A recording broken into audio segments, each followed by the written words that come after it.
أشهد أن لا إله إلا الله وحده لا شريك له وأشهد أن محمدا عبده ورسوله أما بعد فأعوذ بالله من الشيطان الرجيم بسم الله الرحمن الرحيم الحمد لله رب العالمين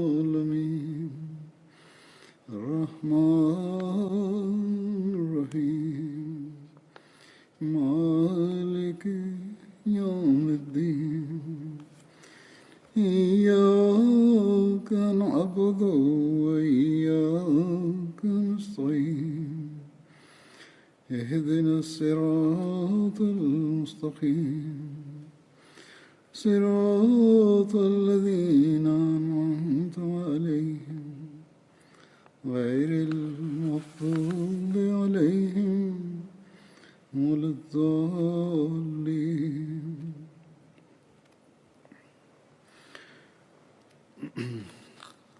گزشتہ دو ہفتے جمعے پہلے جو میں صحابہ کا ذکر کر رہا تھا اس میں حضرت سعد بن ابی وقاص کا ذکر ہو رہا تھا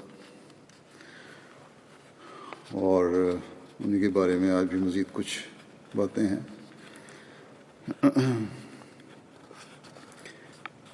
جنگ کا ذکر ہوا تھا. جنگ کے دوران حضرت سعد کی اہلیہ حضرت سلمہ بنت حفصہ نے دیکھا کہ قیدی جو کہ زنجیروں میں جکڑا ہوا تھا بڑی حسرت سے اس جنگ میں حصہ لینے کا خواہش مند تھا. اس کا نام ابو محجن ثقفی تھا جسے حضرت عمر نے شراب پینے پر جلا وطنی کی سزا دی تھی. جو یہاں پہنچا اور یہاں پہنچنے کے بعد اس نے پھر شراب پی جس کی وجہ سے حضرت سعد نے اسے کوڑوں کی سزا دی اور زنجیر پہنا دی. ابو محجن نے حضرت سعد کی لونڈی زہرا سے درخواست کی کہ میری زنجیریں کھول دو کہ میں جنگ میں شامل ہو سکوں اور کہنے لگا کہ اللہ کی قسم اگر میں زندہ بچ گیا تو واپس آ کر بیڑیاں پہن لوں گا. لونڈی نے اس کی بات مان لی اور زنجیریں کھول دیں.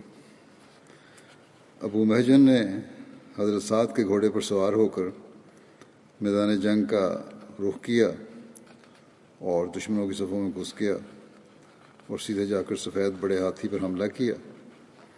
حضرت سعد یہ سب کچھ دیکھ رہے تھے. انہوں نے کہا کہ گھوڑا تو میرا ہے لیکن اس پر سوار ابو محجن ثقفی معلوم ہوتا ہے. جیسا کہ پہلے ذکر ہوا تھا سعد بیماری کی وجہ سے خود جنگ میں براہ راست شریک نہیں ہو سکے تھے, دور سے نگرانی کر رہے تھے. بہرحال لڑائی 3 دن تک جاری رہی. لڑائی جب ختم ہوئی تو ابو محجن ثقفی نے واپس آ کر اپنی زنجیریں پہن لیں. حضرت سعد نے ابو محجن کو یہ کہہ کر چھوڑ دیا کہ اگر تم نے آئندہ شراب پی تو میں تمہیں بہت سخت سزا دوں گا. ابو محجن نے وعدہ کیا کہ آئندہ کبھی شراب نہیں پیے گا. ایک دوسری جگہ یہ بیان ہے کہ حضرت سعد نے ماجرا حضرت عمر کو لکھا جس پر حضرت عمر نے فرمایا کہ اگر یہ آئندہ شراب سے توبہ کر لے تو اسے سزا نہ دی جائے. اس پر ابو محجن نے آئندہ شراب نہ پینے کی قسم کھائی جس پر حضرت سعد نے اسے آزاد کر دیا. اس واقعہ کی تفصیل حضرت مسلمہ رضی اللہ عنہ نے یوں بیان فرمائی ہے.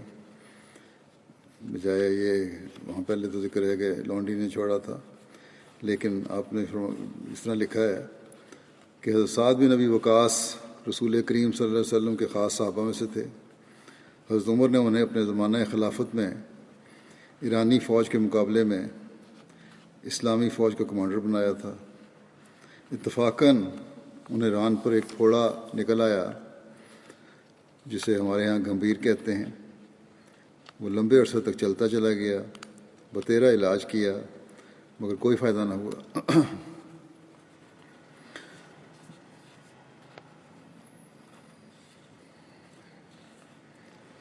آخر انہوں نے خیال کیا کہ اگر میں چارپائی پر پڑا رہا اور فوج نے دیکھا کہ میں جو ان کا کمانڈر ہوں ساتھ نہیں ہے تو وہ بد دل ہو جائے گی فوج۔ چنانچہ انہوں نے ایک درخت پر رشا بنوایا، جیسے ہمارے ہاں لوگ باغات کی حفاظت کے لیے بنا لیتے ہیں۔ آپ اس عرصے میں آدمیوں کی مدد سے بیٹھ جاتے تھے تا مسلمان فوج انہیں دیکھتی رہے اور اسے خیال رہے کہ ان کا کمانڈر ان کے ساتھ ہے۔ انہی دنوں آپ کو اطلاع ملی کہ ایک عرب سردار نے شراب پی ہے۔ شراب، مسلم لکھتے ہیں، شراب اگرچہ اسلام میں حرام تھی مگر عرب لوگ اس کے بہت عادی تھے، اور عادت جب پڑ جائے تو مشکل سے چھٹتی ہے۔ اور اس سردار کو بھی اسلام لانے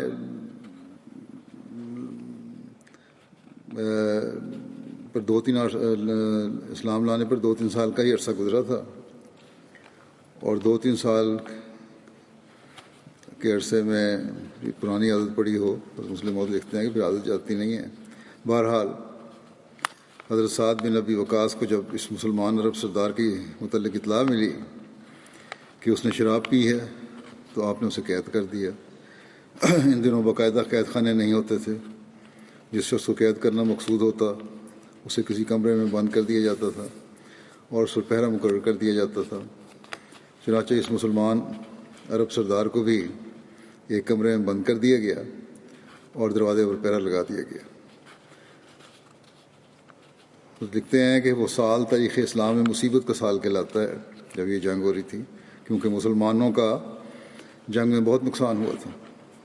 ایک جگہ پر اسلامی لشکر کے گھوڑے دشمن کے ہاتھیوں سے بھاگے، پاس ہی ایک چھوٹا سا دریا تھا، گھوڑے اس میں کودے، اور عرب چونکہ تیرنا نہیں جانتے تھے اس لیے سینکڑوں مسلمان ڈوب کر مر گئے، اس لیے اس سال کو مصیبت کا سال کہتے ہیں۔ بہرحال وہ مسلمان عرب سردار کمرے میں قید تھا۔ مسلمان سپاہی جنگ سے واپس آتے اور اس کے کمرے کے قریب بیٹھ کر ذکر کرتے کہ جنگ میں مسلمانوں کو بڑا نقصان ہوا ہے۔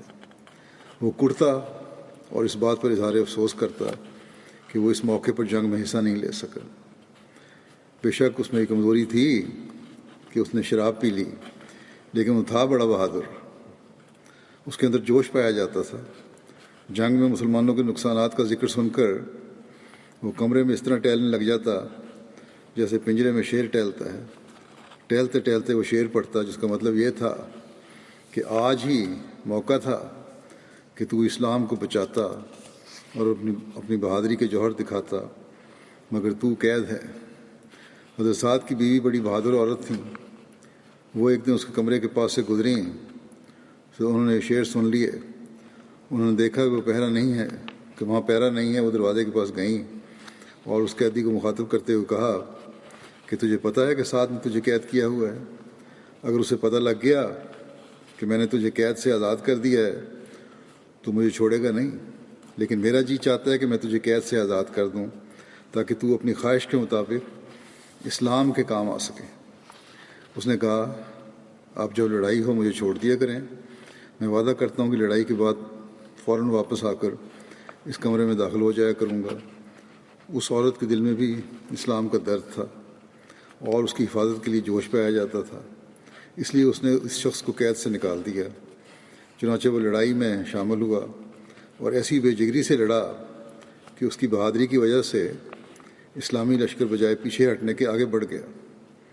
سعد نے اسے پہچان لیا اور بعد میں کہا کہ آج کی لڑائی میں وہ شخص موجود تھا جسے میں نے شراب پینے کی وجہ سے قید کیا ہوا تھا۔ گو اس نے چہرے پر نقاب ڈالی ہوئی تھی، مگر میں اس کے حملے کے انداز اور قد کو پہچانتا ہوں۔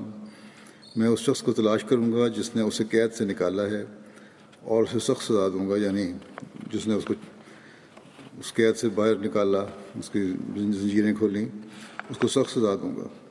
جب حضرت سعد نے یہ الفاظ کہے تو ان کی بیوی کو غصہ آ گیا اور اس نے کہا کہ تجھے شرم نہیں آتی کہ آپ تو درخت پر رشا بنا کر بیٹھا ہوا ہے اور اس شخص کو تو نے قید کیا ہوا ہے جو دشمن کی فوج میں بے دریغ گھس جاتا ہے اور اپنی جان کی پرواہ نہیں کرتا۔ میں نے اس شخص کو قید سے چھڑایا تھا، تم جو چاہو کر لو، میں نے اسے کھلوایا تھا، اب جو تم نے کرنا ہے کر لو۔ بہرحال یہ تفصیل حضرت مسلم موعود نے اپنی ایک لجنہ کی تقریر میں بیان فرمائی تھی، اور یہ بیان فرمایا تھا کہ غلط عورتوں نے اسلام میں بڑے بڑے کام کیے ہیں، بس آج بھی یہ فرمایا آپ نے کہ آج بھی احمدی عورتوں کو اس مثالوں کو سامنے رکھنا چاہیے۔ پھر عورتوں کی قربانی کا مزید واقعہ سنیں۔ حضرت زید کے اس حوالے سے ہی انصار کے قبیلہ بنو سلیم کی مشہور شاعرہ اور صحابیہ حضرت خنسا نے اس جنگ میں حضرت خنسا نے اس جنگ میں اپنے 4 بیٹے اللہ کی راہ میں قربان کیے۔ حضرت خنسا کے خامد اور بھائی ان کی جوانی میں فوت ہو گئے تھے۔ حضرت خنسا نے بڑی محنت سے اپنے بچوں کو پالا تھا۔ قادسیہ کی جنگ کے آخری دن صبح جنگ سے پہلے حضرت خنسا نے اپنے بیٹوں سے مخاطب ہو کر فرمایا کہ اے میرے بیٹو، تم نے اپنی خوشی سے اسلام قبول کیا ہے اور اپنی مرضی سے ہجرت کی ہے۔ اس ذات کی قسم جس کے علاوہ اور کوئی معبود نہیں، میں نے تمہارے حسب و نسب میں کوئی آر نہیں آنے دی۔ یاد رکھو کہ آخرت کا گھر اس فانی دنیا سے بہتر ہے۔ بیٹو، ڈٹ جاؤ اور ثابت قدم رہو اور کندھے سے کندھا ملا کر لڑو۔ خدا کا تقوی اختیار کرو۔ جب تم دیکھو گے کہ گھمسان کی لڑائی ہو رہی ہے اور اس کا تنور بھڑک اٹھا ہے اور شاہ سواروں نے اپنے سینے تان لیے ہیں، تو تم اپنی آخرت کو سنوارنے کے لیے اس میں کود جاؤ۔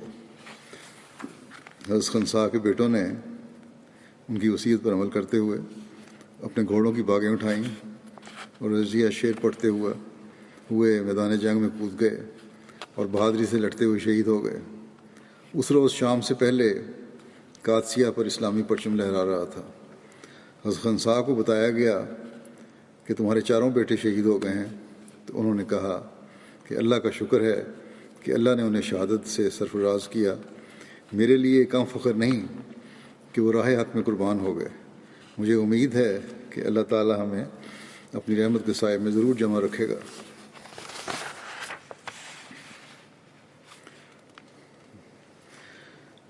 قادسیہ کو فتح کرنے کے بعد اسلامی لشکر نے بابل کو فتح کیا۔ بابل موجودہ عراق کا قدیم شہر تھا، جس کا ذکر ہاروت اور ماروت کے سلسلے میں قرآن نے بھی کیا ہے، اور یہ وہیں تھا جہاں آج کوفہ ہے۔ جو شہروں کا جو تعارف ہے اس میں اس کا تعارف لکھا ہے، اور پھر لکھا ہے کہ اور کوسا نام، پھر آگے یہ بیان کرتے ہیں، اور کوسا نام کے تاریخی شہر مقام پر پہنچے فتح کر کے۔ یہ وہ جگہ تھی جہاں حضرت ابراہیم کو نمرود نے قید کیا تھا۔ قید خانے کی جگہ اس وقت تک محفوظ تھی۔ حضرت سعد نے جب وہاں پہنچے اور قید خانے کو دیکھا تو قرآن کریم کی آیت پڑھی، تلک الایام نداولھا بین الناس، یعنی یہ دن ایسے ہیں کہ ہم انہیں لوگوں کے درمیان عدلتے بدلتے رہتے ہیں تاکہ وہ نصیحت پکڑیں۔ کوسا سے آگے بڑھے تو بحرہ شیر نامی ایک جگہ پر پہنچے۔ موجم البلدان کے شہروں کی جو موجم ہے اس کے مطابق اس کا نام بحور سیر ہے۔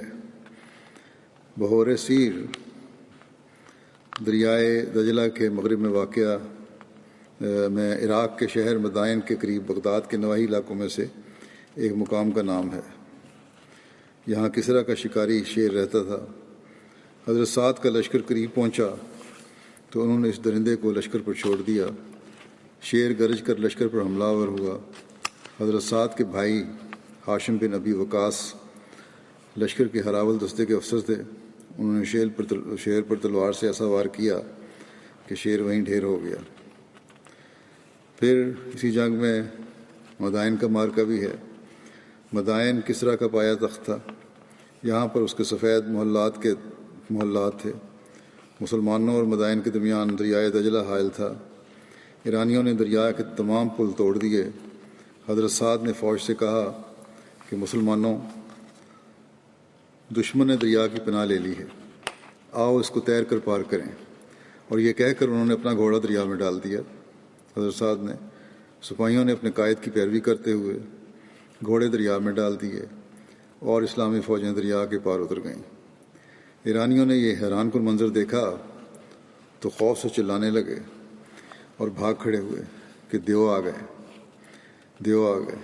مسلمانوں نے آگے بڑھ کر شہر اور کسرا کے محلات پر قبضہ کر لیا، اور اس طرح رسول اللہ صلی اللہ علیہ وسلم کی پیشگوئی پوری ہو گئی جو آپ صلی اللہ علیہ وسلم نے غزوہ احزاب کے موقع پر خندق کھودتے ہوئے پتھر پر کدال مارتے ہوئے فرمائی تھی کہ مجھے مدائن کے سفید محلات گرتے ہوئے دکھائے گئے ہیں۔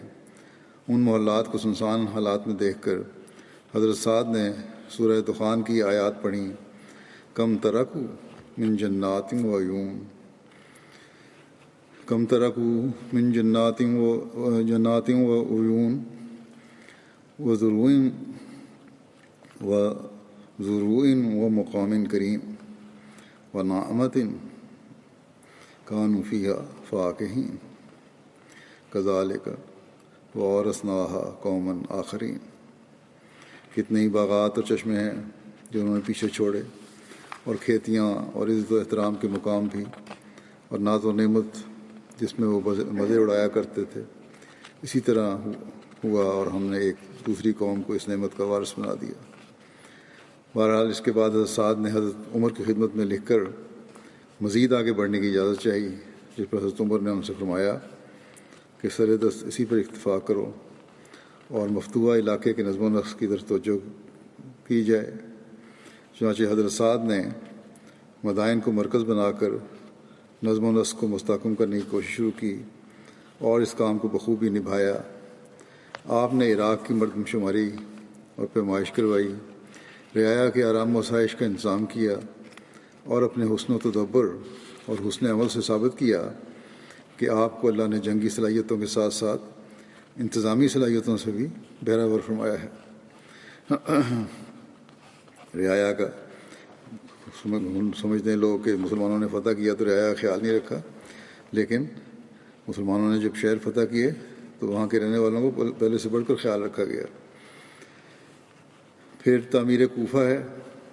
مدائن کی آب و ہوا عربوں کی طبیعت کے موافق نہ آئی تو حضرت سعد نے حضرت عمر کو اجازت سے ایک نیا شہر بسایا، جس میں مختلف عرب قبائل کو الگ الگ محلوں میں آباد کیا، اور شہر کے درمیان ایک بڑی مسجد بنوائی جس میں 40,000 نمازی ایک وقت میں نماز پڑھ سکتے تھے۔ کوفہ دراصل فوجی چھاؤنی تھا جس میں 1,00,000 سپاہی بسائے گئے تھے۔ اس کی مزید تفصیل یہ ہے کہ حضرت سعد نے ایک عرصہ تک مدائن میں قیام کرنے کے بعد محسوس کیا کہ یہاں کی آب و ہوا نے اہل عرب کا رنگ و روپ بالکل بدل دیا۔ حضرت عمر کو اس سے مطلع کیا تو حکم آیا کہ عرب کی سرحد میں کوئی مناسب سرزمین تلاش کر کے ایک نیا شہر بسائیں اور عربی قبائل کو آباد کر کے اس کو مرکز حکومت قرار دیں۔ حضرت سعد نے اس حکم کے مطابق مدائن سے نکل کر ایک موزوں جگہ منتخب کر کے کوفہ کے نام سے ایک وسیع شہر کی بنیاد ڈالی، عرب کے جدا جدا قبیلوں کو جدا جدا محلوں میں آباد کیا، وسط میں ایک عظیم الشان مسجد بنوائی جس میں تقریباً 40,000 نمازیوں کی گنجائش رکھی گئی تھی۔ مسجد کے قریب ہی بیت المال کی عمارت اور اپنا محل تعمیر کرایا جو قصر سعد کے نام سے مشہور تھا۔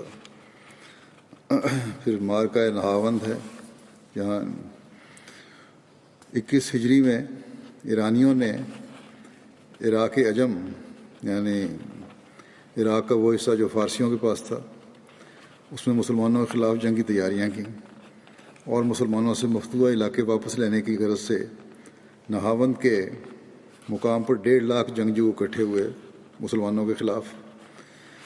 ایرانی حضرت سعد نے حضرت عمر کو اطلاع دی تو آپ نے اہل الرائے کے مشورے سے ایک عراقی حضرت عمان بن مقرن مزنی کو مسلمان فوج کا قائد مقرر فرمایا۔ حضرت نعمان اس وقت کسکر میں تھے. کسکر نہروان سے لے کر بصرہ کے قریب دریائے دجلہ کے دہانے تک کا علاقہ ہے، جس میں 20 گاؤں اور قصبے ہیں. بہرحال حضرت عمر نے انہیں نہاوند پہنچنے کا حکم دیا. 1.5 لاکھ ایرانیوں کے مقابل پر مسلمانوں کی تعداد 30,000 تھی. حضرت نعمان نے لشکر کی صفوں میں پھر کر انہیں ہدایات دیں اور پھر کہا کہ اگر میں شہید ہو جاؤں تو لشکر کے قائد حذیفہ ہوں گے، اگر وہ شہید ہوں تو امیر لشکر فلاں ہوگا، اور اس طرح ایک ایک کر کے انہوں نے 7 آدمیوں کا نام لیا. اس کے بعد اللہ سے دعا کی کہ اے اللہ اپنے دین کو معزز فرما اور اپنے بندوں کی مدد فرما، اور نعمان کو آج سب سے پہلے شہادت کا درجہ عطا فرما. ایک دوسری روایت کے مطابق انہوں نے دعا کی کہ اے اللہ میں تجھ سے دعا کرتا ہوں کہ آج میری آنکھ ایسی فتح کے ذریعے ٹھنڈی کر جس میں اسلام کی عزت ہو اور مجھے شہادت عطا ہو. جنگ شروع ہوئی. مسلمان اس بہادری کے ساتھ لڑے کہ سورج غروب ہونے سے پہلے میدان مسلمانوں کے ہاتھ میں تھا، اور اسی جنگ میں حضرت نعمان شہید ہو گئے. ابو لؤلؤہ پھر اسی جنگ میں قید ہوا اور وہ غلام بن کر حضرت مغیرہ بن شعبہ کے حصے میں آیا. یہ وہی شخص ہے جس نے بعد میں حضرت عمر پر حملہ کر کے انہیں شہید کیا تھا. حضرت عمر نے نہاوند کے امیر کو خط لکھا کہ اگر اللہ مسلمانوں کو فتح عطا فرمائے تو خمس یعنی 1/5 بیت المال کے لیے رکھ کر تمام مال غنیمت مسلمانوں میں تقسیم کر دو، اور اگر یہ لشکر ہلاک ہو جائے تو کوئی باک نہیں، کیونکہ زمین کی سطح سے اس کا بطن یعنی قبر بہتر ہے. حضرت عمر کے دور خلافت میں ایک مرتبہ قبیلہ بنو اسد کے لوگوں نے حضرت سعد کی نماز پر اعتراض کیا اور ان کی شکایات حضرت عمر سے کی کہ صحیح طرح نماز نہیں پڑھاتے. حضرت عمر نے حضرت محمد بن مسلمہ کو تحقیق کے لیے بھیجا. تحقیق سے معلوم ہوا کہ شکایات غلط تھیں، تاہم بعض مصلحتوں کی بنا پر حضرت عمر نے حضرت سعد کو مدینہ میں بلا لیا. اس کی تفصیل صحیح بخاری کی روایت میں یوں بیان ہوئی ہے کہ حضرت جابر بن سمرہ سے مروی ہے، وہ کہتے تھے کہ کوفہ والوں نے حضرت عمر رضی اللہ عنہ کے پاس حضرت سعد کی شکایت کی تو انہوں نے ان کو معزول کر دیا اور حضرت عمار کو ان کا عامل یعنی حاکم مقرر کیا. کوفہ والوں نے حضرت سعد کے متعلق شکایات میں یہ بھی کہا تھا کہ وہ نماز بھی اچھی طرح نہیں پڑھاتے تھے. تو حضرت عمر نے ان کو بلا بھیجا اور کہا اے ابو اسحاق حضرت سعد کی کو نیت تھی، یہ لوگ تو کہتے ہیں کہ آپ اچھی طرح نماز بھی نہیں پڑھاتے. ابو اسحاق نے کہا میں تو بخدا انہیں رسول اللہ صلی اللہ علیہ وسلم کی نماز پڑھایا کرتا تھا، اس میں ذرا بھی کم نہیں کرتا تھا. عشاء کی نماز پڑھاتا تو پہلی 2 رکعتیں لمبی اور پچھلی 2 رکعتیں ہلکی پڑھتا تھا. تب حضرت عمر نے کہا ابو اسحاق آپ کے متعلق یہی خیال تھا، یعنی مجھے امید تھی کہ اس طرح ہی کرتے ہوگے. پھر حضرت عمر نے ان کے ساتھ ایک آدمی یا چند آدمی کوفہ روانہ کیے تاکہ ان کے بارے میں کوفہ والوں سے پوچھیں. انہوں نے کوئی مسجد بھی نہیں چھوڑی جہاں حضرت سعد کے متعلق نہ پوچھا گیا. وہ ہر مسجد میں گئے اور لوگ ان کی اچھی تعریف کرتے تھے حضرت سعد کی. آخر وہ قبیلہ بنو ابس کی مسجد میں گئے. ان میں سے ایک آدمی کھڑا ہوا، اسے اسامہ بن قتادہ کہتے تھے اور ابو سعدہ اس کی کنیت تھی. اس نے کہا چونکہ تم نے ہمیں قسم دی ہے اس لیے اصل بات یہ ہے کہ 7 فوج کے ساتھ نہیں جایا کرتے تھے اور نہ برابر تقسیم کرتے تھے اور نہ فیصلہ میں انصاف کرتے تھے. یہ الزام لگائے انہوں نے حضرت سعد پر. حضرت سعد نے کہا دیکھو، اس پر یہ بات جو سنی حضرت سعد نے کہا دیکھو اللہ کی قسم میں 3 دعائیں کرتا ہوں کہ اے میرے اللہ اگر تیرا یہ بندہ جھوٹا ہے اور ریا اور شہرت کی غرض سے کھڑا ہوا ہے، یعنی جو الزام لگانے والا تھا، تو اس کی عمر لمبی کر اور اس کی محتاجی کو بڑھا اور اسے مصیبتوں کا تختہ مشق بنا.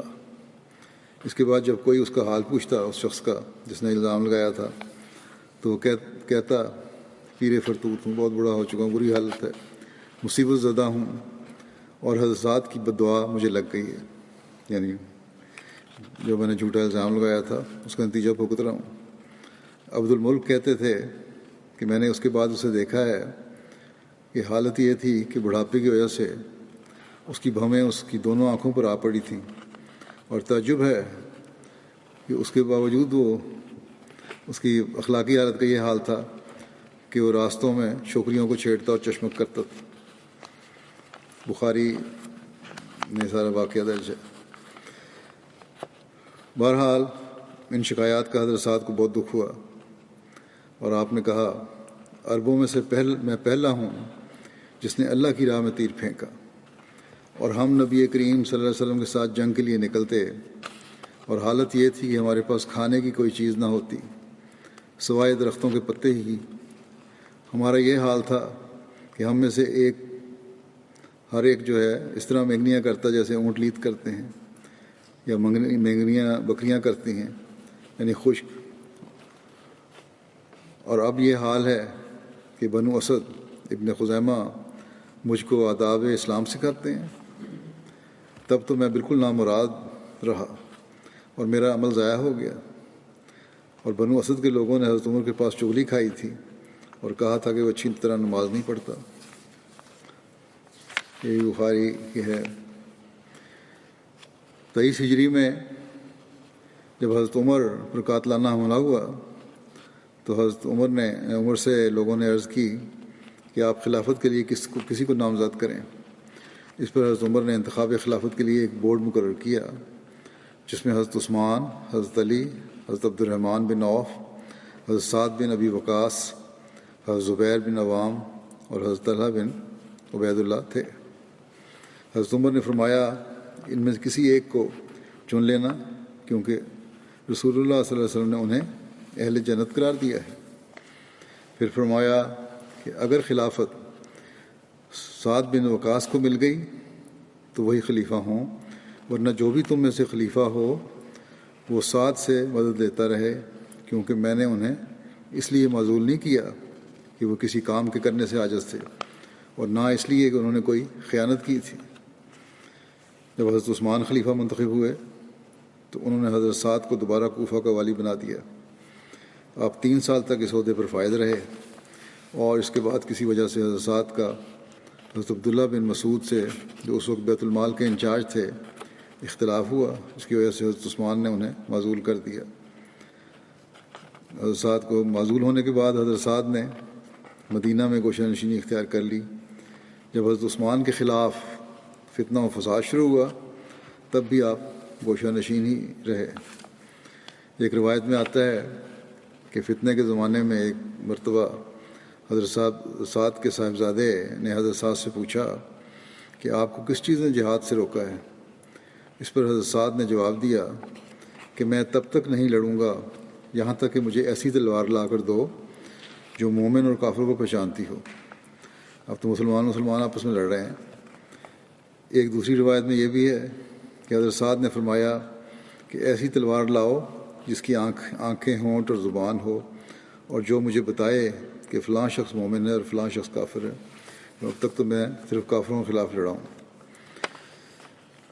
سنن ترمذی کی ایک روایت میں بیان ہے کہ حضرت سعد نے حضرت عثمان کے زمانے میں شروع ہونے والے فتنوں کے بارے میں فرمایا کہ میں گواہی دیتا ہوں کہ رسول اللہ صلی اللہ علیہ وسلم نے فرمایا ہے کہ ضرور آئندہ زمانے میں ایک فتنہ ہوگا، اور اس میں بیٹھا رہنے والا کھڑے ہونے والے شخص سے بہتر ہوگا، اور کھڑا ہونے والا شخص چلنے والے سے بہتر ہوگا، اور چلنے والا شخص دوڑنے والے سے بہتر ہوگا. تو کسی نے پوچھا، یعنی کہ ہر لحاظ سے کسی طرح بھی اس فتنے میں شامل نہیں ہونا بلکہ بچنے کی کوشش کرنی ہے. بہرحال کسی نے پوچھا کہ اگر فتنہ میرے گھر میں داخل ہو جائے تو میں کیا کروں؟ فرمایا کہ تو ابن آدم کی طرح ہو جانا، یعنی وہ قرآن شریف میں جس کا ذکر ہے ابن آدم کا، کہ اپنا بچاؤ تو کرو لیکن قتل کرنے کی نیت سے لڑائی نہیں کرنی ایک دوسرے کو. اور یہی واقعہ قرآن کریم میں جو بیان ہوا ہے اس سے یہی لگتا ہے کہ وہی مثال آپ نے دی تھی. حضرت عثمان رضی اللہ عنہ کے دور خلافت میں جب فتنوں کا آغاز ہوا تو اس فتنے کو فروغ کرنے میں صحابہ کی مسائی جمیلہ کا ذکر کرتے ہوئے حضرت مسلم موعود رضی اللہ عنہ فرماتے ہیں کہ گو صحابہ کو اب حضرت عثمان کے پاس جمع ہونے کا موقع نہ دیا جاتا تھا، مگر پھر بھی وہ اپنے فرض سے غافل نہ تھے۔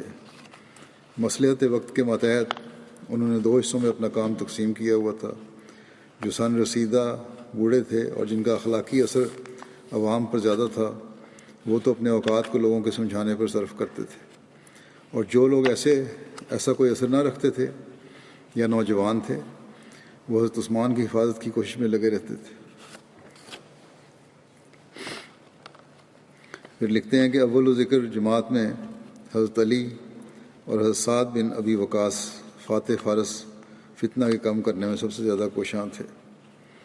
حضرت عثمان کے بعد حضرت علی کی خلافت میں بھی حضرت سعد گوشہ نشین ہی رہے۔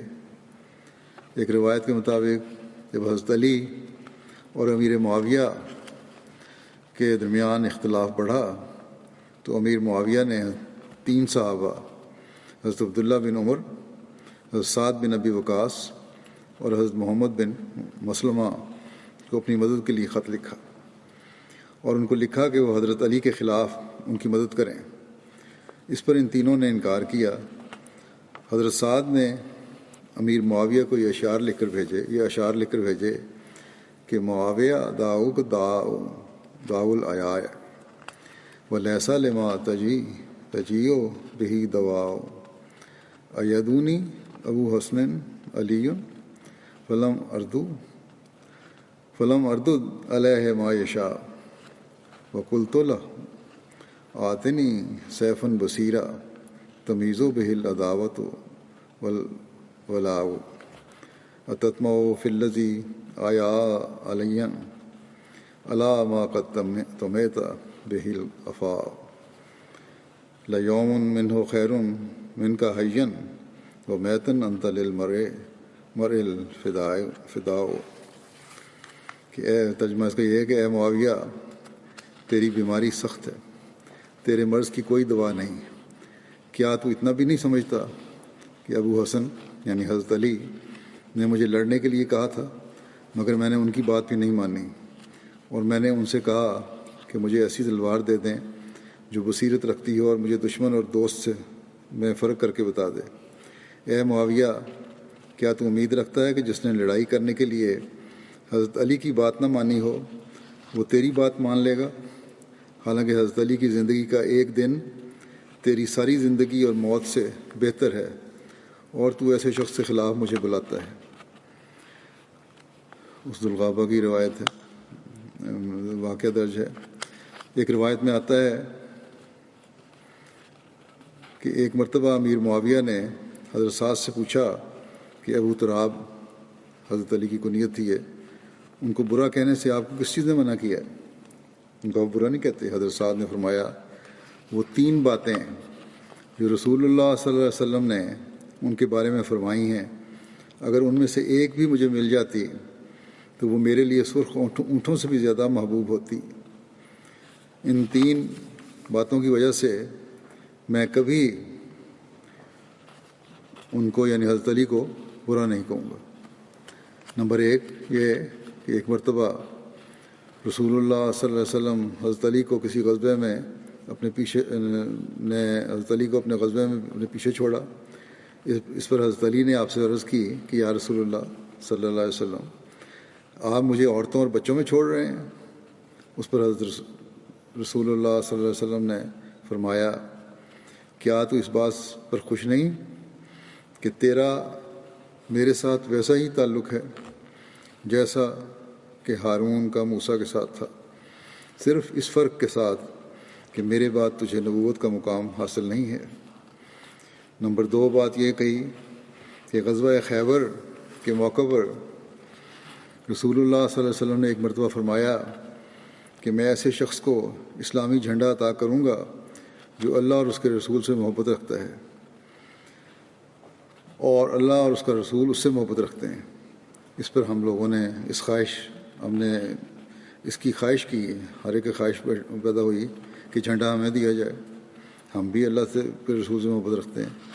بس آپ صلی اللہ علیہ وسلم نے فرمایا کہ علی کو بلاؤ، ہم میں سے کسی کو نہیں دیا، بلکہ فرمایا کہ علی کو بلاؤ۔ حضرت علی آئے، ان کی آنکھوں میں تکلیف تھی۔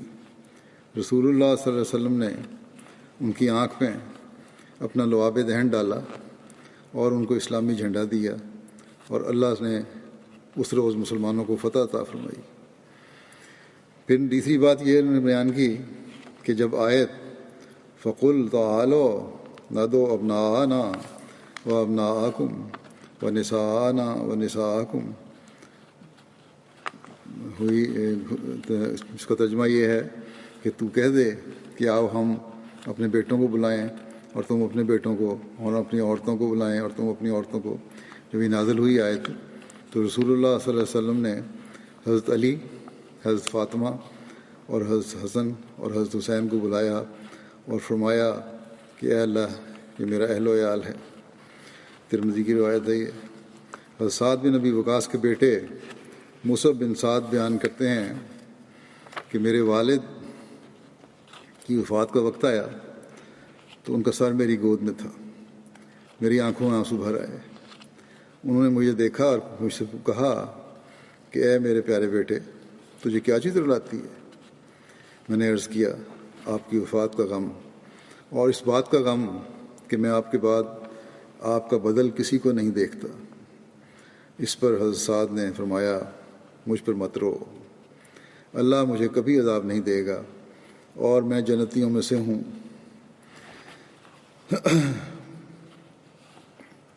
اللہ تعالیٰ،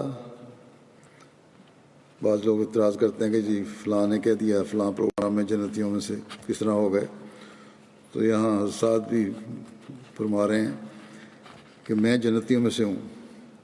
اللہ مومنوں کو فرمایا کہ اللہ مومنوں کو ان کی نیکیوں کی جزا دیتا ہے جو انہوں نے اللہ کے لیے کی، اور جہاں تک کفار کا معاملہ ہے تو اللہ ان کے اچھے کاموں کی وجہ سے ان کے عذاب کو ہلکا کر دیتا ہے، مگر جب وہ اچھے کام ختم ہو جائیں تو دوبارہ عذاب دیتا ہے۔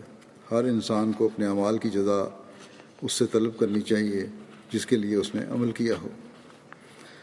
حضرت سعد بن ابی وقاص کے بیٹے روایت کرتے ہیں کہ میں نے اپنے والد سے پوچھا کہ میں دیکھتا ہوں کہ آپ انصار کے گروہ کے ساتھ وہ سلوک کرتے ہیں جو دوسروں کے ساتھ نہیں کرتے، تو انہوں نے کہا کہ اے میرے بیٹے، کیا تمہارے دل میں ان کی طرف سے کچھ ہے؟ بیٹے سے بھی پوچھا انہوں نے کہ یہ سلوک جو میں انصار سے کرتا ہوں تو کیا تمہارے دل میں کوئی بات ہے؟ تو میں نے جواب دیا نہیں، لیکن مجھے آپ کے اس معاملے سے تعجب ہوتا ہے۔ حضرت سعد نے جواب دیا میں نے رسول اللہ صلی اللہ علیہ وسلم سے سنا ہے کہ مومن ہی ان کو دوست رکھتا ہے اور منافق ہی ان سے بغض رکھتا ہے، بس میں اس لیے کرتا ہوں تعلق ان سے۔ جریر سے مروی ہے کہ ایک دفعہ حضرت عمر کے پاس گئے، وہ پاس سے گزرے تو حضرت عمر نے حضرت سعد بن ابی وقاص کے بارے میں پوچھا تو انہوں نے جواب دیا میں نے انہیں اس حال میں چھوڑا ہے کہ وہ اپنی حکومت میں باوجود قدرت کے سب سے شریف انسان ہیں، سختی میں سب سے کم ہیں۔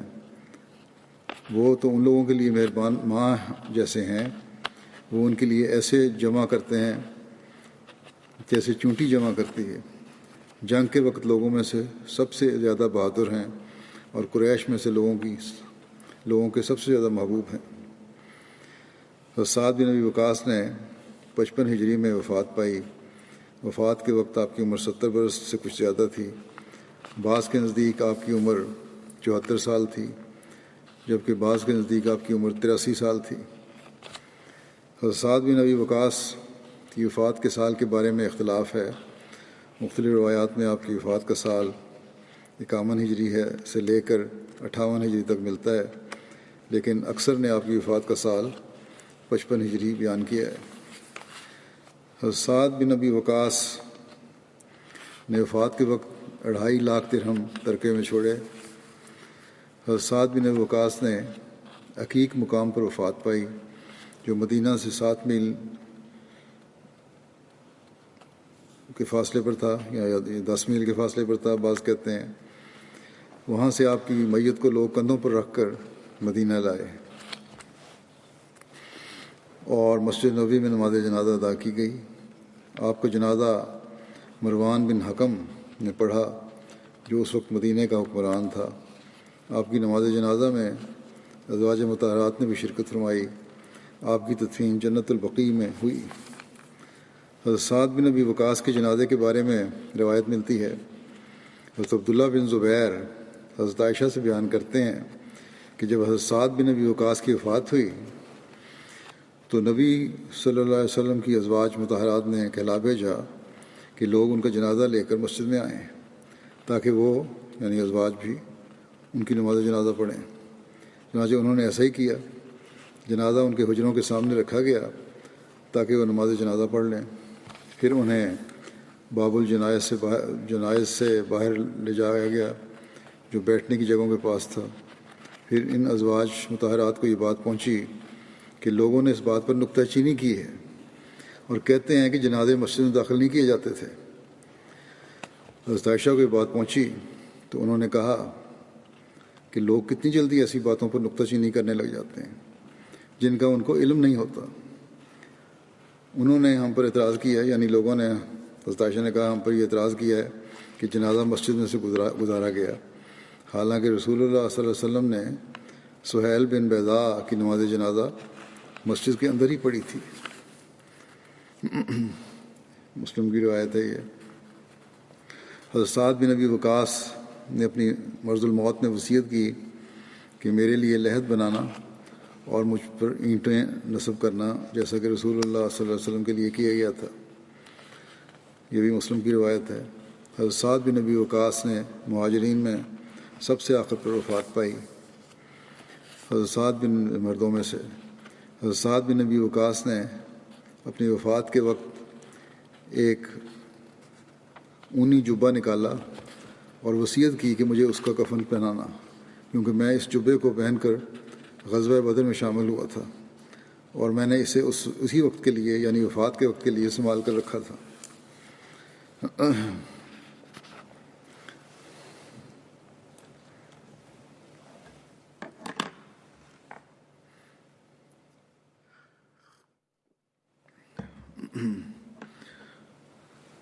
صاحب بشیر احمد صاحب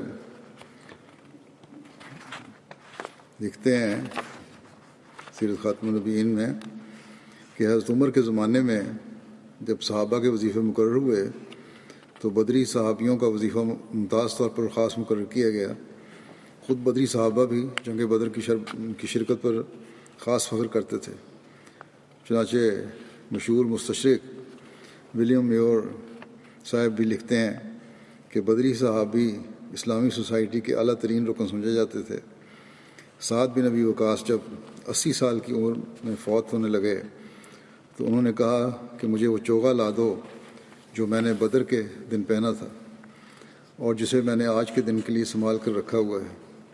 یہ وہی سعد تھے جو بدر کے زمانے میں بالکل نوجوان تھے اور جن کے ہاتھ پر بعد میں ایران فتح ہوا اور جو کوفہ کے بانی اور عراق کے گورنر بنے، مگر ان کی نظر میں یہ تمام عزتیں اور فخر جنگ بدر میں شرکت کی عزت و فخر کے مقابلے میں بالکل ہیچ تھیں، اور جنگ بدر والے دن کے لباس کو وہ اپنے واسطے سب خلتوں سے بڑھ کر خلت سمجھتے تھے، اور ان کی آخری خواہش یہی تھی کہ اسی لباس میں لپیٹ کر ان کو قبر میں اتارا جائے۔ اگر کسی کے پہلے روایت آ چکی ہے نا قصر سعد بنایا تھا، کہ اس کے تعمیر ہونے پر کسی کے دل میں کوئی خیال بھی ہو، سوال اٹھتا ہو، تو یہی اس کا جواب ہے کہ انہوں نے آخر میں کوشش نشینی اختیار کی اور پھر جس چیز کو پسند کیا وہ بدر کا کی جنگ میں پہنا ہوا لباس تھا۔ اس سے پہلے بھی ان کی کوشش نشینی کی حالت جو تھی وہی ان کی عاجزی اور سادگی کی دلیل ہے۔ سعد بیان کرتے ہیں کہ جب میں غزوہ بدر میں شامل ہوا تھا تو اس وقت میری صرف ایک بیٹی تھی۔ دیگر روایات سے معلوم ہوتا ہے کہ حجۃ الوداع کے موقع پر بھی آپ کی ایک ہی بیٹی تھی۔ پھر اس کے بعد اللہ تعالیٰ نے اتنا فضل کیا کہ میری اولاد بہت زیادہ ہو گئی۔ حضرت سعد نے مختلف اوقات میں 9 شادیاں کیں اور ان سے اللہ تعالیٰ نے آپ کو 34 بچوں سے نوازا، جن میں 17 لڑکے اور 17 لڑکیاں تھیں۔ یہ اب ساتھ وکاس کا ذکر اب ختم ہوا، آئندہ انشاءاللہ دوسرے صحابہ کا ذکر شروع ہوگا۔ آج میں نماز کے بعد کچھ جنازہ غائب بھی پڑھاؤں گا۔ پہلا جو جنازہ ہے وہ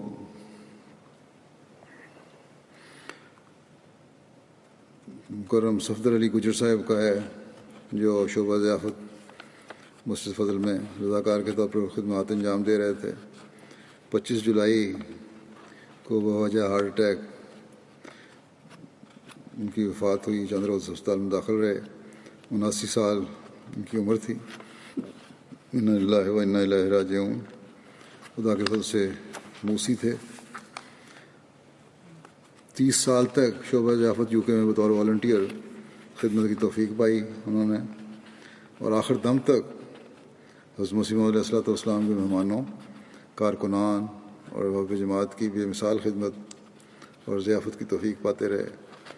اس کے علاوہ مرحوم نے ایک لمبا عرصہ تک الفضل انٹرنیشنل اور اخبار احمدیہ کی پیکنگ اور پوسٹنگ میں بھی خدمات سر انجام دیں۔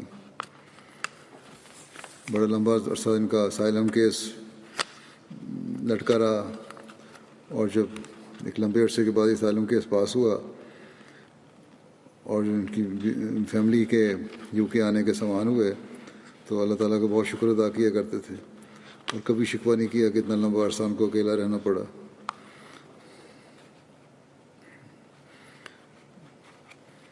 مرحوم خلافت کے شہدائی تھے اور ہمیشہ اسی در پر فدا رہے، بلکہ ایسے شہدائی تھے کہ میں کہوں گا کہ ایسے تھے جن کی ایک مثال تھے وہ دوسروں کے لیے۔ احباب جماعت اور اپنے رحمی رشتہ داروں سے محبت اور عزت کا تعلق بھی رکھنے والے تھے۔ انتہائی دعا گو، نمازوں کے پابند، خدمت گار، ہر دل عزیز اور بہت شفیق طبیعت کے مالک تھے۔ پنجابی کے شاعر بھی تھے، اور اپنی خوش الحان آواز کی وجہ سے احباب جماعت میں مقبول تھے۔ مرحوم کو جلسہ سالانہ پر عوام میں نظم پڑھنے کی وجہ سے بہت پسند کیا جاتا تھا۔ مرحوم کا تعلق لاہور کی معروف جماعت ہانڈو گجر سے تھا۔ مرحوم نے اپنے پیچھے اہلیہ کے علاوہ 4 بیٹے اور 2 بیٹیاں یادگار چھوڑی ہیں۔ مجیر راشد صاحب لکھتے ہیں کہ صفدر علی صاحب بہت سادہ مزاج تھے، مخلص اور بے لوث، خدمت سلسلہ کرنے والے انتھک خادم سلسلہ تھے۔ کہتے ہیں ان کی 3 غیر معمولی خصوصیات ہیں جنہوں نے میرے دل میں ان کی محبت بڑھائی۔ پہلی یہ کہ تو اللہ کا شکر بہت تھا ان میں، باوجود محدود وسائل کے بات بات میں اللہ تعالیٰ کی حمد و شکر کیا کرتے تھے۔ دوسرے، خلیفہ وقت اور خلافت سے محبت دل میں کوٹ کوٹ کے بھری ہوئی تھی۔ کہتے ہیں کبھی مجھے نہیں یاد کہ مختصر سی ملاقات بھی ہوئی ہو اور اس میں خلافت سے محبت کا تعلق کا اظہار نہ کیا انہوں نے۔ تیسرے یہ کہ خدمت دین جو ہے وہ دلی محبت کے ساتھ کرتے اور اس کو سادہ سمجھتے تھے۔ ان کی بیٹی تحسین صاحبہ لکھتی ہیں کہ زندگی کے ہر لمحے میں انہوں نے دوسروں کو سکھ دیا۔ ان کے کسی جاننے والے کو یا مسجد میں کسی کو بھی پریشانی ہوتی تھی، وہ گھر میں ہم سب کو اس کا نام بتا کر دعا کے لیے کہتے تھے۔ ہر حال میں اللہ کا شکر کرتے تھے، دوسروں سے نیکی کر کے اس کا شکریہ ادا کرتے تھے کہ آپ نے مجھے نیکی کا موقع دیا۔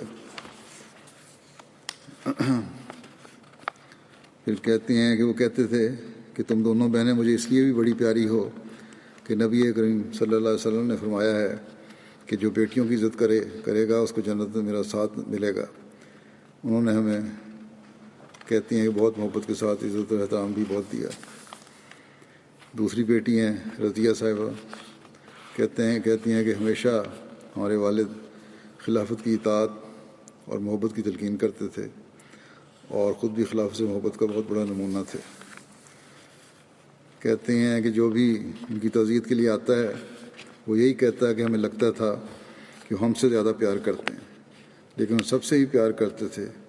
ہمیں لگتا تھا کہ وہ مسجد میں قریب کے لوگوں سے ہی تعلق نبھاتے ہیں، لیکن ہر کوئی یہ کہہ رہا تھا کہ وہ ہمارے خاندان کا حصہ تھے، دور دور سے لوگوں کے بھی کام کرتے تھے اور ان سے تعلق نبھانے والے تھے۔ یہ ان کی بے لوث محبت اور خدمت کی وجہ سے ہے جو لوگوں نے ان کے ساتھ اس طرح اظہار کیا۔ مجھے بھی بہت سے خطوط ان کے بارے میں لوگوں نے لکھے ہیں، اور ہر خط سے یہی لگتا ہے کہ ان کا ہر ایک سے ذاتی تعلق اور پیار اور اخلاص کا تعلق تھا۔ کم ہی لوگ ایسے ہوتے ہیں جس طرح ہر دل عزیز ہوں ہر طبقے میں، اور اسی طرح ان کی ہر مجلس میں ہر لکھنے والے نے یہی لکھا ہے کہ ان کی باتوں کا محور خلافت اور اس سے تعلق ہوتا تھا۔ اللہ تعالیٰ ان کو اپنے پیاروں کے قدموں میں جگہ دے، ان کے بچوں کو بھی ان کی نیکیوں اور دعاؤں کا وارث بنائے، ان کی اہلیہ صاحبہ کو صحت دے، صبر اور سکون عطا فرمائے۔ ان کی اہلیہ بھی لمبے عرصے سے بیمار ہیں، ان کی بھی انہوں نے بہت بڑے اخلاص، پیار اور محبت سے خدمت کی ہے، اور اپنے تمام کاموں اور فرائض کے ساتھ خدمت کی ہے۔ خدمت جو لنگر خانے میں بھی کرتے تھے دارالجافت میں، انہوں نے ایک وقف زندگی سے بڑھ کر خدمت کا جذبہ تھا ان میں، اور ساتھ ساتھ اپنے گھریلو فرائض بھی نبھائے۔ اور اسی طرح زبان نہ آنے کے باوجود انگریز اور ہمسایوں کی بھی خدمت کیا کرتے تھے، ان سے بھی تعلق رکھا، اور انہوں نے بھی ان کی بہت تعریفیں کی ہیں۔ اللہ تعالیٰ ان کے درجات بلند فرمائے۔ اگلا جنازہ ہے مکرمہ عفت نصیر صاحبہ کا، جو مکرم پروفیسر نصیر احمد خان صاحب کی اہلیہ تھیں۔ 3 مئی کو 90 سال کی عمر میں حرکت قلب بند ہو جانے کی وجہ سے وفات پا گئیں۔ انا للہ و انا الیہ راجعون۔ ان کی شادی 1951 کو مرحوم پروفیسر ڈاکٹر نصیر احمد خان صاحب سے ہوئی تھی۔ بچوں میں لوائقین میں ان کی ایک بیٹی ہے جو عائشہ نصیر صاحبہ، ڈاکٹر عنایت اللہ منگلہ صاحب امریکہ کی اہلیہ ہیں۔ بیٹوں میں ظہیر احمد خان ہیں اور ڈاکٹر منیر احمد خان ہیں، اور یہ دونوں بیٹے ان کے خاندان از مسلم محمد میں بھی آئے گئے ہیں۔ ان کے ایک پوتے بصیر احمد خان واقف زندگی ہیں، اور اس وقت بڑے آسن رنگ میں MTA میں ٹرانسمیشن میں خدمات سر انجام دے رہے ہیں۔ یہاں پڑھائی کی، اعلیٰ تعلیم حاصل کی، اس کے بعد اپنے آپ کو وقف کے لیے پیش کیا۔ اللہ تعالیٰ ان کو بھی ان کی دعاؤں کو وارث بنائے۔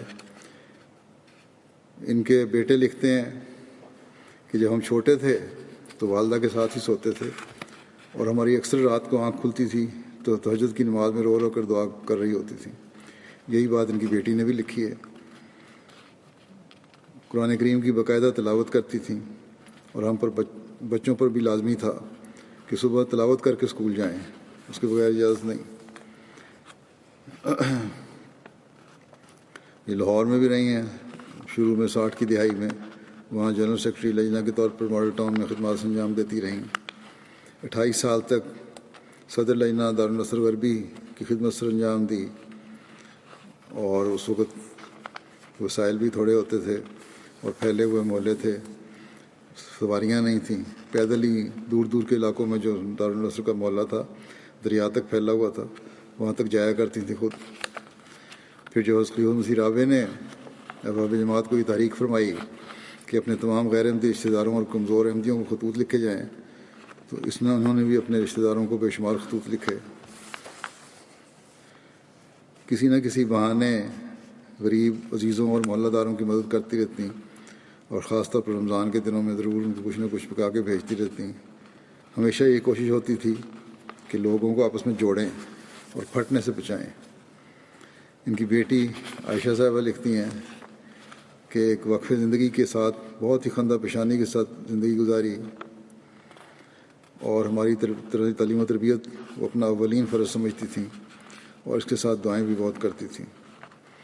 اللہ تعالیٰ ان سے رحم اور مغفرت کا سلوک فرمائے، اور ان کی اولاد اور نسلوں کو بھی ان کی نیک خواہشات کو پورا کرنے والا اور دعاؤں کو وارث بنائے۔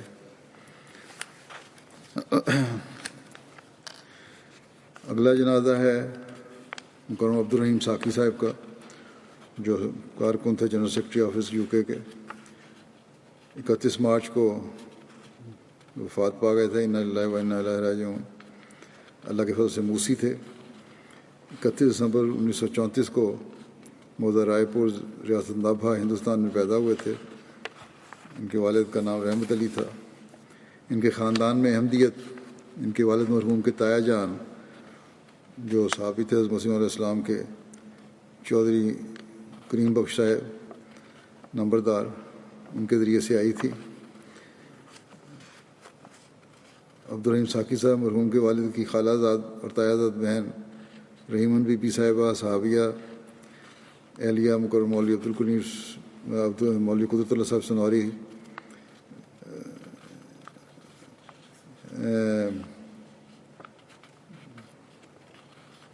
رشتہ میں آپ کی پھوپھی بھی لگتی تھیں۔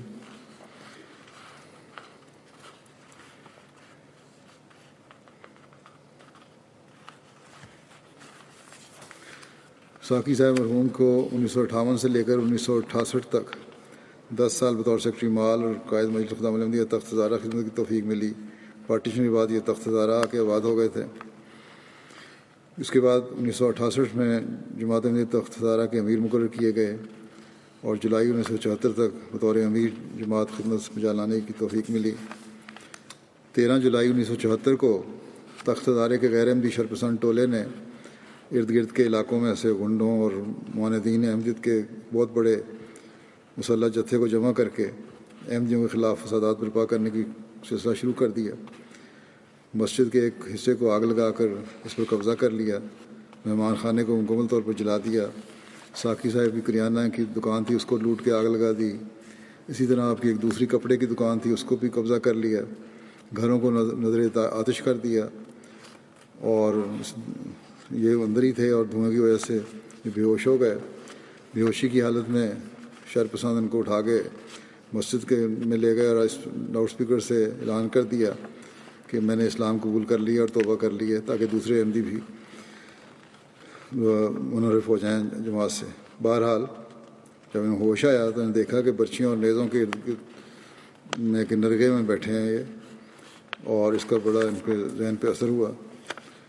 پھر یہ وہاں سے ان کو بچوں نہیں، اسی وجہ سے لاہور ان کے کسی عزیز کے پاس بھجوا دیا۔ وہاں ان کا علاج ہوا اور یہ وہاں رہے۔ پھر لاہور میں ہی ایک جماعت میں جہاں سیٹل ہوئے تھے، جا کے دوبارہ آباد ہوئے تھے، وہاں انہوں نے کاروبار شروع کیا اور ایک اپنے عزیز کے ملکہ مکان کے ملکہ حصہ میں اپنے نماز کا سینٹر بنایا۔ باجماعت نمازوں کے قیام کی طرف توجہ دلائی لوگوں کو، سینکڑوں بچوں کو لوگوں کو قرآن کریم پڑھایا۔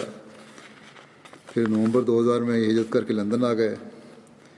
یہاں اس کے بعد 2020 تک national general secretary office UK میں رضاکارانہ طور پر باقاعدگی کے ساتھ خدمات سر انجام دیتے رہے اور وقفی زندگی سے بڑھ کر وقت کے پابند تھے۔ پہلے دفتر پہنچتے تھے تاکہ کسی کو انتظار نہ کرنا پڑے، بلکہ بعض دفعہ دفتر آنے کے سے پہلے اگر کبھی ناشتے میں دیر ہوگی تو ناشتہ کیے بغیر آ جایا کرتے تھے۔ اور پھر ان کی خوبی یہ تھی کہ بچوں نے ان کے لکھا ہے کہ روزانہ 3 سپارے تلاوت کیا کرتے تھے قرآن کریم کے۔ خلافت کے ساتھ بڑی عقیدت اور محبت رکھتے تھے۔ بچوں اور بڑوں کو ہمیشہ خلافت کے ساتھ وابستہ رہنے اور خلیفہ وقت کا ادب اور ان کی کامل وفا کے ساتھ اطاعت کرنے کی طرف بڑے درد کے ساتھ نصائح کیا کرتے تھے۔ واقفین اور خاص طور پر مربیان کا دلی احترام اور ان کے ساتھ محبت کرنے والے وجود تھے۔ تقریباً 60 سال سے زیادہ عرصہ رضاکارانہ طور پر خدمت دینیہ بجا لانے کی ان کو توفیق ملی۔ ان کے بیٹے خالد محمود صاحب کولیئر ووڈز کے صدر جماعت بھی ہیں، اور مرحوم نے بسمانگان میں اہلیہ کے علاوہ 2 بیٹے اور 5 بیٹیاں یادگار چھوڑی ہیں۔ اللہ تعالیٰ مرحوم کے درجات بلند فرمائے، ان کی اولاد اور ان کی نسل کو بھی ان کی نیک خواہشات کو پورا کرنے والا بنائے۔ اگلا جنازہ ہے جو پڑھاؤں گا وہ سعید احمد سیکل صاحب کا ہے۔ یہ ہمارے PS دفتر میں رضاکار تھے، شعبہ ڈسپیچ میں۔ ان کی 12 اپریل کو وفات ہوئی ہے 90 سال کی عمر میں۔ 2 بیٹے اور 2 بیٹیاں سوگوار چھوڑی ہیں۔ مرحوم کو بچپن کا قادیان میں گزرا، ابتدائی تعلیم بھی وہیں حاصل کی۔ لمبا عرصہ یہاں پرائیویٹ سیکرٹری کے دفتر کے ڈسپیچ سیکشن میں بطور رضاکار خدمت کی توفیق پائی۔ پڑھے لکھے علم دوست شخص تھے دنیاوی علم کے ساتھ ساتھ قرآن کریم اور جماعتی مسائل کا بھی خوب علم رکھتے تھے، نمازوں کے پابند اور خلافت کے شہدائی تھے، بہت عاجز اور شرافت کا ایک نمونہ تھے، اپنے حلقے میں بہت ہرجل عزیز تھے۔ میں نے دیکھا ہے جب بھی ملے انتہائی عاجزی اور بڑا درد ہوتا تھا ان کو کہ ان کے اولاد بھی اسی طرح تعلق رکھنے والی ہو جماعت سے۔ اسلم خالد صاحب لکھتے ہیں کہ آپ خاص علمی مزاج رکھتے تھے، اکثر دوپہر کے کھانے پر مختلف موضوعات پر سیر حاصل گفتگو فرماتے اور خاص طور پر عیسائیت اور یہودیت پر گہرا علم تھا۔ ہمارے دفتر کے کارکن بشیر صاحب لکھتے ہیں کہ آخری عمر میں بھی کوشش رہی کہ جماعتی خدمت کریں۔ ایک دفعہ بتایا کہ مسجد کے کام کی طرف سے آ رہے تھے کہ چکر آ گیا اور نیچے گر گئے اور چوٹ بھی لگی، لیکن اس کے باوجود کافی دور سے پیدل آنا پڑتا تھا، دفتر ضرور آتے تھے تاکہ خدمت کا موقع ہاتھ سے نہ جائے۔ اپنا بڑا مکان بیچ کر پھر مسجد کے قریب فلیٹ لے لیا تھا تاکہ آنے جانے میں آسانی رہے۔ اللہ تعالیٰ مرحوم سے مغفرت اور رحم کا سلوک فرمائے اور ان کی اولاد کے حق میں بھی ان کی دعائیں قبول فرمائے۔